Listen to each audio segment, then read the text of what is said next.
Welcome back, everyone, to Vox Markets. My name is Paul Hill. I'm delighted today to be able to speak to CEO Shanker Patel of Lords Group Trading, a specialist building products and heating, plumbing products distributor in the UK. So welcome, Shanker. Thank you. Thank you, Paul.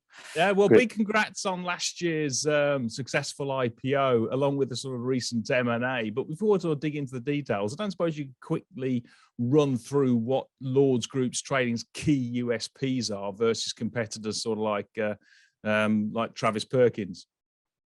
Well, I mean, there are multiple unique features about our business, as you can imagine, but some of the key features are the fact that we have 38 locations run by 38 exceptional branch managers who effectively are mini entrepreneurs.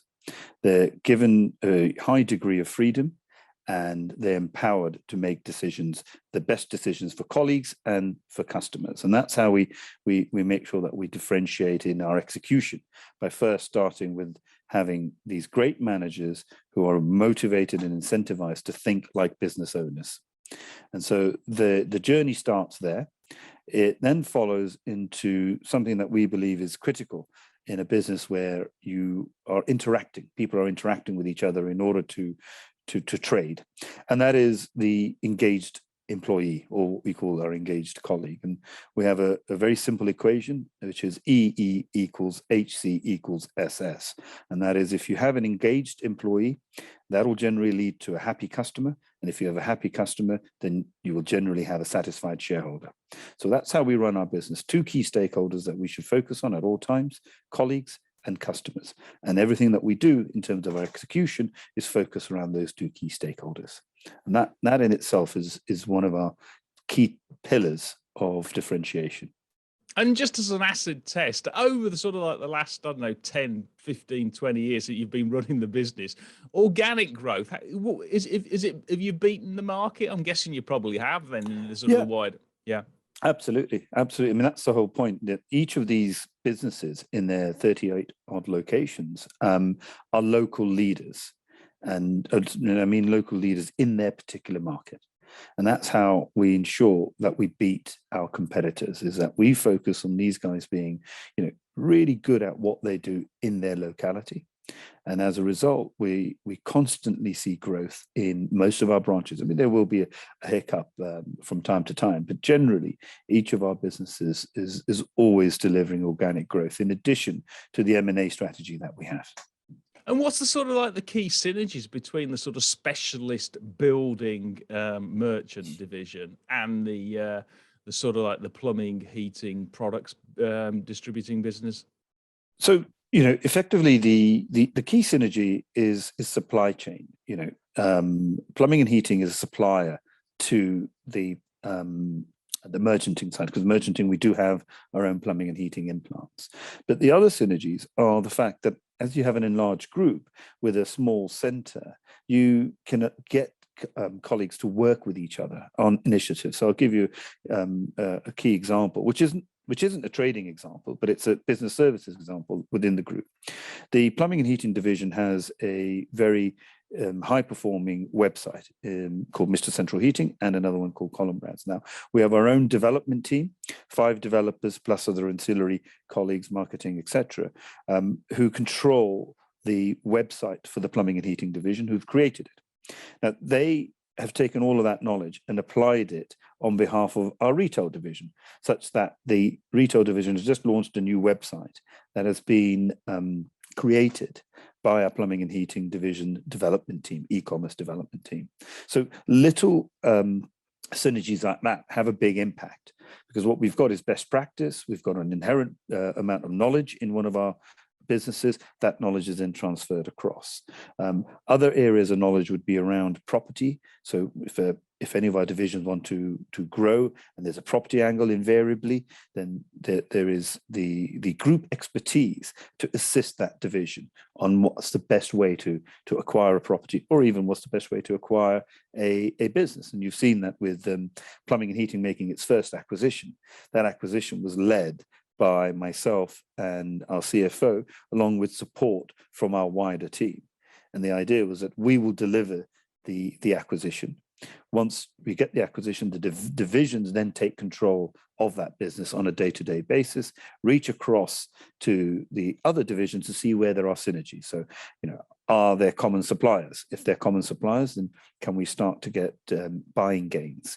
Are there products that we're selling in one division that really the other division should also be selling because we're attacking different markets? So that's the way we like to eke out our synergies, rather than doing it in a formulaic spreadsheet or theoretical way. Because the trouble with the theories are that, unfortunately, unless people really believe in them, and you've got devolved individuals who are trained to be entrepreneurs, they don't take very kindly to central diktats or instructions, right? They want to be led. And I should see it as part of the IPO, you're going to try to actually increase margins, sort of EBITDA margin. Is that going to be part of that actual equation, that formula, i.e. as you grow? I mean, I think you're pretty big anyway. You're about sort of pro forma £440 million, from my calculations anyway, per annum, and growing quickly. But as you grow faster, then you can get more sort of like leverage in your purchasing and synergies across the group to drive the margins. Absolutely. We intend to drive that EBITDA margin forward. Now, we can be compared to our peers and say, look, you guys are behind, but there is a scale element to this that will really propel that EBITDA margin, and that scale comes as we increment each business acquisition or each additional unit, because these central costs don't keep on increasing, right? And you get a lot of operational synergies in each division. So we just need to now spend the next 18 to 24 months focusing on the strategy that we had at the IPO and start to see the results of that margin accretion. At the same time, we're very much focused on all acquisitions have to be margin accretive or earnings accretive. Yeah. Well, I was just looking at the actual valuation of the shares at £1. Your market cap is about 160 million, just south, etc. But given the actual ratings, it doesn't seem any value at all on that optionality, the increasing of actual margins. So I look forward to hearing as the business scales, you're gonna drive that. And now, can you just talk about the sort of the current state of the sort of the end markets, along with the sort of the key drivers? Because I did notice that the last very recent trading updates from Travis Perkins, they were saying that their end customers have just got record order books, and likewise with sort of DIY retailer Wix, they said they were very positive about go forward. Can you just sort of give us a bit of flavour on how you seeing it at the coalface? Same. We're seeing really strong order books. We're seeing really strong demand from, and we're a very fragmented business in terms of our core customer bases: plumbers, builders, plasterers, carpenters. So really right across the spread, now roofers as well. And by and large, virtually every category of customer is reporting a very, very full order book, a full good pipeline stretching well into the later part of this year.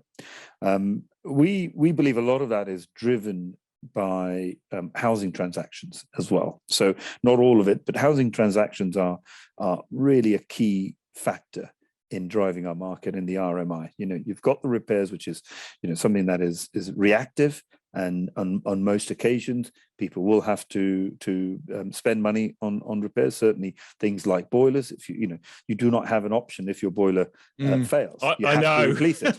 You have to replace it. You might have some options around some of the other elements in your building, but there is a significant amount of repair, especially with the building stock in the UK being quite aged, that there's a significant market that will always be a base, no matter what happens, either geopolitically, politically in the UK, or macroeconomically, or even microeconomically to a large degree. So that element is there. Maintenance may have a degree of discretion. Not everybody subscribes necessarily to ensuring that their properties are maintained, but in maintenance you have other types of buildings where the owners have no choice. So we're talking about offices, civic buildings, so many other, even retail buildings. These kind of owners or operators have no choice but to continuously maintain as part of their business model or the regulatory pressures. And there's also the cladding, isn't there? The recladding of all the buildings, buildings, yeah, I mean, we're not directly in that market in terms of supplying cladding, but any kind of building work has a spin-off, right? You have a base material, in this case, if it's cladding, but cladding needs fixing, it needs, it'll probably need some ancillary products, all of which we supply, whilst we may not supply the cladding itself.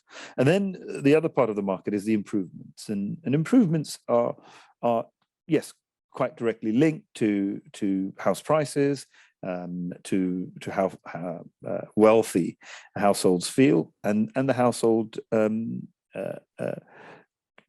pressures on discretionary spend. But again, what we have is a record savings in the economy as a result of the pandemic. And so, by all accounts, from what we're hearing, is that the market still has some way to go before we see the kind of effects that most people believe should be happening today, in terms of commentators, economic commentators.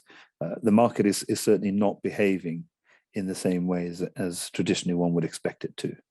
Well, sir, yeah, I agree, and I think there's definitely that the piece is, look at the employment picture; it's still very, very strong in the UK. You just speak to the recruiters, and they haven't got enough people to actually fill all the places. And when you look at the vacancy rate compared to the unemployment rate, it's at an all-time sort of like high. I think it's about sort of a ratio of 2 to 1 or something crazy. So yeah, I mean, it's really, really strong. And once, if people are employed, then and obviously salaries are going up, maybe not as fast as current inflation, but sort of break-even inflation, then they should be okay on the sort of the hopefully on the long term. And then there is a significant element of employed people who, when they move jobs, are seeing a significant increase in their salaries, or even the threat of moving jobs.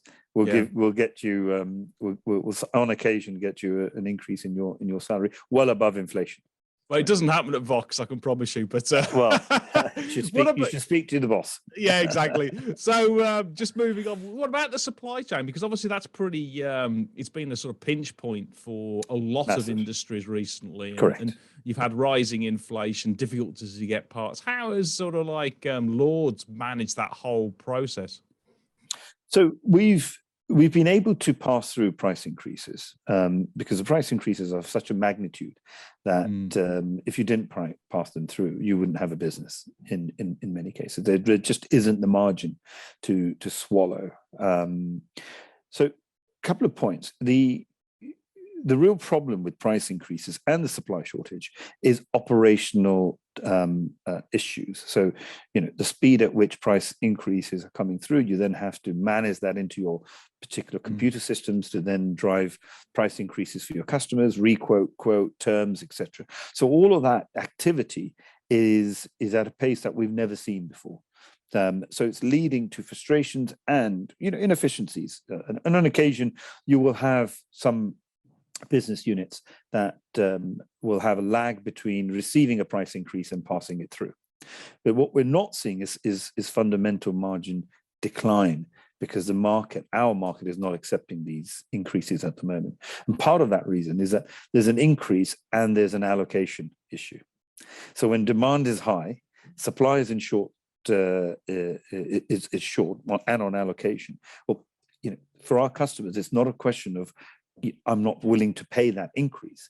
It's a question of, can I get the material, regardless of the price increase? And there is a challenge because for them, anybody who's on site, be it a major contractor, a developer, a house builder, and even if you're doing works in your own house, you want the works to be over and done with as quickly as possible. And if you look at what we sell, which is such a myriad of products, there are many of them that are on a lead time. So you can see how for building owners or even for contractors, They need to make sure that they get those products as quickly as possible so that they can build as quickly as possible. And that's where the real build cost is. It's in the speed of construction, not in the cost of the materials. Materials still form no more than 30% to 35% at max of an entire building project cost. The rest of it is principally labor and professional costs.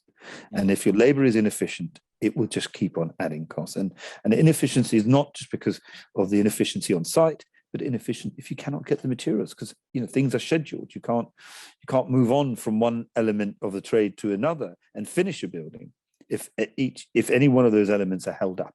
And key elements for us is civils. Then you go into brick and block, huge issues in brick and block. Then you come to roof, then you come to internals. And again, we are spread right across that supply chain. So our point to our customers is that why we're unique is because we will make sure you keep building, and you keep building as efficiently as you possibly can. But we won't be the people who will affect your efficiency. We will be the people who help your efficiency, not make you more inefficient. And that's where we think that the current market gives merchants like us the opportunity, because we look at it from a different lens. We don't see this as a problem. We see it as an opportunity for a solution. Yeah, so we have to be better, more organized. Yeah, I mean, certainly the building products, they're on the critical path, aren't they, on a site construction? Absolutely. Because not only does it delay the particular sort of like site, etc., if it hasn't got the relevant parts, and increase the cost, but also their end client might have sort of like compensatory claims against them if they're going to be, if they're compensatory claims. There's finance involved. Yeah, sometimes there's a commitment to a tenant. Yeah. So the knock-on effect of a project being late is very significant. And for a lot of people involved in construction and owning buildings, it is the cost of delay that far outweighs any increase in cost of construction or products. And it also annoys the customer hugely. I mean, if you can't get your bathroom sorted out, then well, I mean, there's no point starting a bathroom and then saying, "I'm really sorry, I can't put the bath in, the shower's in, the sink's in, but there's this 8-week delay on the bath." And exactly. and we have heard of occasions like this, but that's down to whoever orders, or in case either the end consumer or the builder, or both of whom can be clients of ours, being organized. And for us to be able to explain to them that when you're making inquiring about a project, please bear in mind different lead times for different products. And that's where, again, merchants have a huge role. To the unsuspecting customer, they don't know how difficult the supply chain is on the myriad of products that they need. They might hear, oh, cement's got an issue or timber's got an issue. They don't really know which timber and how to overcome that particular problem. That's the role that we play. And just two sort of like specific USPs that Lords seem to offer is obviously next day delivery, and also this sort of like online delivery or order tracking app that can you just talk through those, because that seems to be something that is really resonating well with clients and customers. Yeah, so we don't have online tracking across all of our divisions, but in merchanting, certainly where we have heavy goods vehicles delivering, we cracked a very difficult service to provide, which is putting in very huge amounts of different systems together, and it's very simple. If you go and order something from Amazon, even if it's a book for £10, you can track it from the time you place the order to the time it arrives at your door. But you order £10,000 worth of building materials, and by and large, you're blind to when you're going to receive that product, unless you call up the depot and say, well, when am I getting it? And you say, well, you ordered it for Tuesday, you'll get it on Tuesday. Okay, is that Tuesday AM or Tuesday PM? And so what we did is we created this very simple functionality that you get a text message, very simple to DPD and Parcel Force and all the couriers who supply hundreds of millions of billions of products, but they tend to be boxes or quite uniform pallets, etc. Whereas building materials is much more difficult. So that facility has been incredibly well received by our customers. And the reason we devised it was actually one of my initiatives, was around efficiency on site. I know that to offload one of our trucks can take up to an hour, especially in a tight site. If you don't know when that truck's arriving, you cannot make that site ready to offload the material. So if you lose then half an hour shunting cars out of the way, or getting material areas allocated, etc., you've lost half an hour on site. But this way, you can lose as little time as possible, because the truck is 20 minutes away. You know that the truck has left. You can track it on your phone, and you can mobilize your labor accordingly. And it's efficient for us because we don't want to be on site any longer than necessary, and they don't want us to be on site any longer than necessary, and they can plan their day around their deliveries. So that to us was a groundbreaking service that we provide. I think when you go on our website, you can see so many comments on people saying, and they told me when it was coming. Yeah, no, that sounds like a win-win, no doubt about it. It is. Are you seeing in the visibility any easing of the sort of supply chain pressures at all, or is it still pretty tough? Not currently. Not yet. It's pretty tough. What it does, Paul, is it's moving through the supply chain, different products. So, plumbing and heating didn't have any issues for the best part of 2021, whereas we had issues with bricks, blocks, and at some point cement as well. Now plumbing and heating are seeing issues, whereas we're seeing easing off in cement and potentially timber. So it's a real moving feast at the moment with different products. So, light side products were fine. Now we've got a major lockdown in China. That's going to start to get severely impacted. So this supply chain disruption, unfortunately, I fear, is to stay with us for at least another 18 to 24 months. Well, I'm glad you guys are sorting it out for us anyway. So we're doing our best. Keep up the great work. We're doing our best. It does add a lot of pressure to colleagues, but this is, again, like I said, the USP. The colleagues are there to focus on the customer, and that makes the customer come back to us all the time. And so the underlying business seems to be very strong and having a good, strong outlook, etc. What about sort of the M&A? You seem to be able to pick up sort of deals very good values of pretty much leading back. Can you just talk through how you're doing that and what you're looking for in what regions? Okay, so in terms of what we're looking for channel diversity. We're looking for product diversity and geographic diversity. So these sort of three things are basic ingredients that go into the decision making. Okay. Then you look at synergistic fit. So does the business have a synergy with one of our divisions? So number one, can it be in one of these two divisions? And if it is one of these two divisions, where are the synergies? And then how do we do it? Now we do it in a very old school way. Right.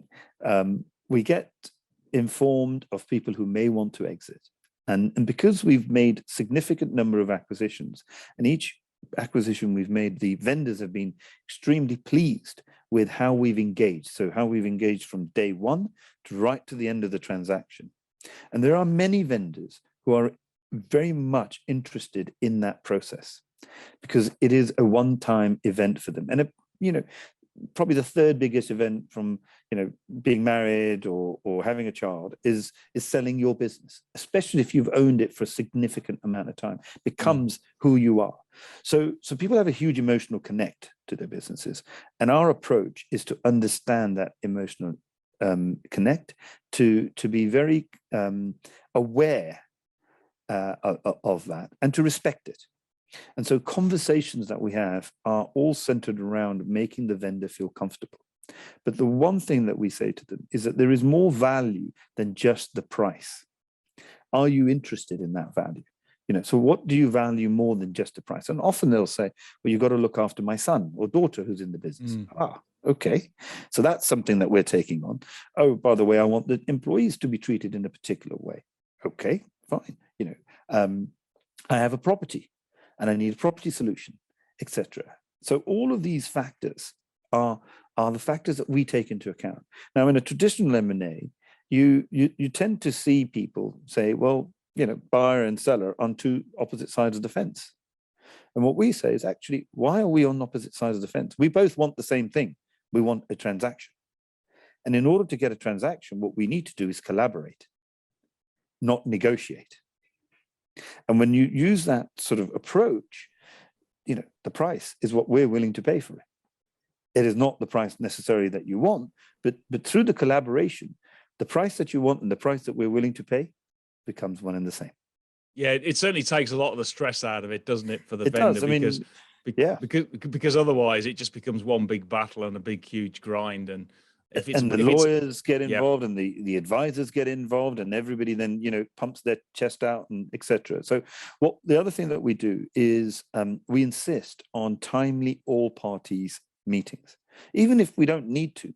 It's in the transactional process that there are always room minimum 2 all party meetings. The reason being is that advisors are there to protect their positions, but commercially it is the 2 principals, or the various principals, who have to come together and really understand that the advisor doing their job, but if we stuck to the letter of the law, or to the letter of their advice, there may not be a transaction.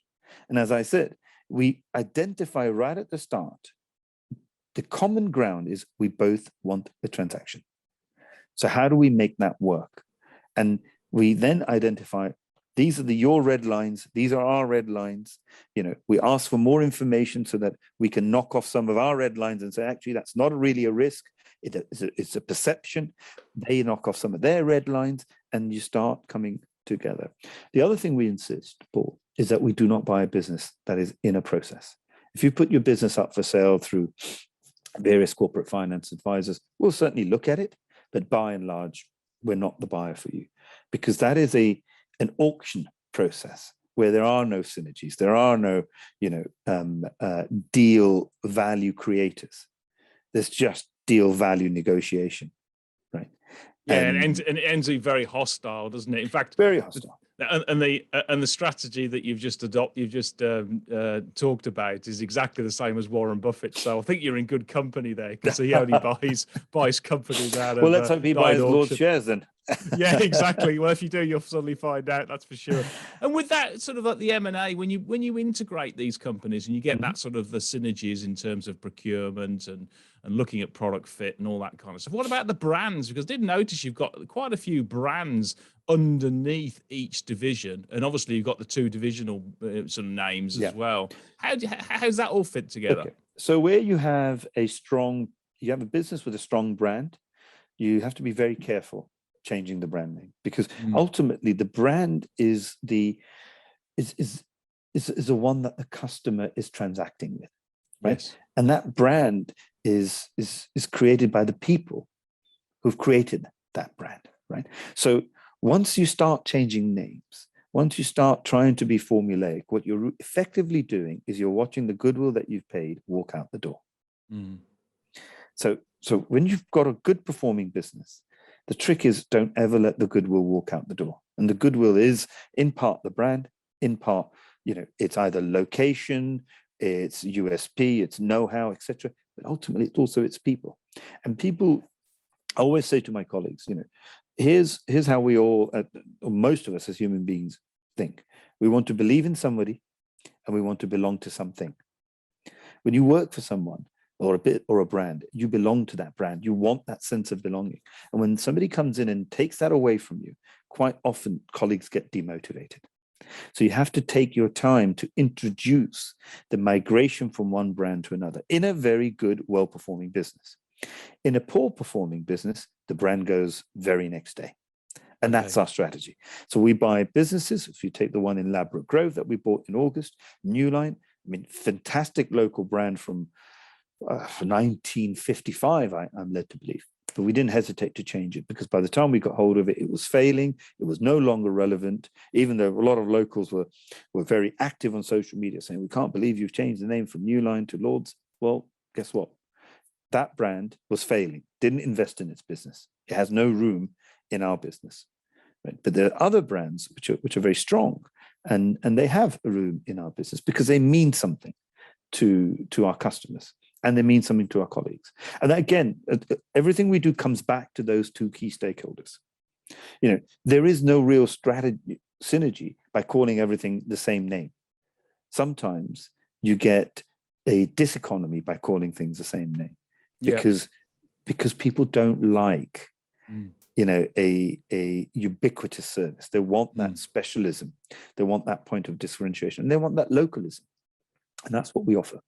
Yeah. You know. And I guess with the you sort of your buy and build strategy, it's on a case by, as you say, it's on a case by case basis. But with the sort of like the Mr. Central Heating brand, I mean, obviously that's absolutely flying, and you want to roll out across the UK. Correct. So you've got a really, really strong brand, and presumably where the fit is good, that will sort of like benefit from this. I imagine. Yes. So that's also got an organic play. So in part, the model is, you get organic growth that leads to free cash flow. You take the free cash flow and you invest it back in the business, either through investing in the Lord's 3Ps, investing in our people, plant, and premises, or you make an acquisition. And what you then do to the acquisition is you invest in it. And as you invest in it, guess what? You get organic growth. And the whole flywheel just keeps going. The ingredient is investment in the 3Ps. But Mr. Central Heating is a classic example. When we made that acquisition, we identified that this business needed investment, and we spent a lot of money in IT. And as we spent money in IT, it's organically flying, throwing off cash. Now it's time to go and get more locations, because the model has been built. The model is sustainable. It's got 9 locations. We're working on more. It's got all the IT functionality that it needs, because it's a digitally connected business. And so the flywheel will start. But you can only do that on a case-by-case basis, because you've got to identify what is the accelerant that's going to make this business go faster and grow. And you quite often doing these sort of things from a central office where you are effectively, crystal balling, forecasting in the confines of 4 walls, in a nice little office, it is very error prone, because the real trading happens on the ground. And you have to take into account what really is happening in your markets. And each market is different. We've got such huge regional differences in this country, and it's not a big country. So you have to cater for it. And that, again, it comes back to why we're different. If you go to a Travis Perkins, it is one instruction. You will stock this as of tomorrow. Yeah. But nobody finds out that this particular product can work in 100 branches, but it does not work in another 150 branches. And by the time they do find out, it's too late. You've lost market share, customers, perhaps dissatisfied. So agility and nimbleness in your thinking and being commercial is pivotal, which is why we're an entrepreneurial, a listed business, but we're entrepreneurial. That is sort of locally focused and nimble and reactive, but with underneath a group umbrella with a strategy, and certainly with sort of like, it sounds as though they just walked us through on the on Mr. Central Heating, where it's very scalable, and now you've got the tools in place to really sort of to build that one out. So that's great. Now, and against the grain of the large groups, divesting their plumbing and heating businesses, and interestingly enough, private equity's picked that up and thinking there's a market here. It's a big market. Plumbing and heating is a huge market. Yeah. And just on this sort of, I know you can't say too much because you're entering a sort of close period fairly soon. You've got your prelims in May, I think, so it's fairly soon. But just broad brush, and you've talked about sort of the top level market. I'm guessing the business is sort of like, I think Senkos has got its numbers out for this year of, actually it's 400 and something odd million, I think it is, for turnover, and what is it? I'm just reading 444 million of turnover with an EBITDA margin of 5.4%. I'm guessing, the business is sort of like on the line in tracking on those sort of like areas. Yeah. Good. And this sort of we're heading for consensus. Yes. Good. Yeah. Good. And the sort of the competitive environment. I mean, is it basically again just really, there is at the moment the industry is it's got huge amounts of demand that it can't supply to a certain extent, hence prices are going up. Correct.